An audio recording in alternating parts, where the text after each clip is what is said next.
Сәлем достар, мейрамнан санасына қош келдіңіздер. Егер де менің каналыма тіркелмеген болсаңыздар, қоңыраушаны басып, менің каналыма тіркеліп алыңыздар. Біз бүгін осындай оңай салат жасаймыз.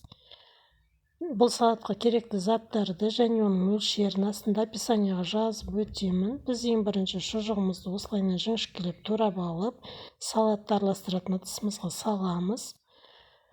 Келесінде осындай қиярымызды тұздалған, оны да жіңішкелеп турап, оны да ыдысымызға салып аламыз.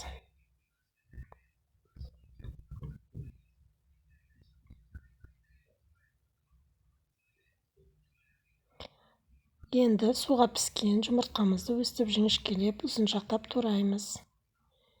Енді осы жұмыртқаның үстіне біз сухаригімізді, яғни кириешкемізді саламыз. Оның үстіне банкадағы кукуруздің суын төгіп тастап, бір банка кукурузымызды саламыз. Енді осы салатымызды тұзбен және бұрыш қосамыз. Тұзды көп қосып керек емес, кириешкеміз тұздалған және біздің қиярымызда тұздалған қияр. Майонезімізде де тұз бар. Сондықтан тұзды әркім өзінің қалауынша қосады. Енді майонезді қосып, өстіп жақсылап араластырамыз. Бұл салат әсіресе қонақ келгенде өте тез дайындалатын және өте дәмді шығатын салат. Міндетті түрде жасап көріңіздер. Астарыңыз дәмді болсын.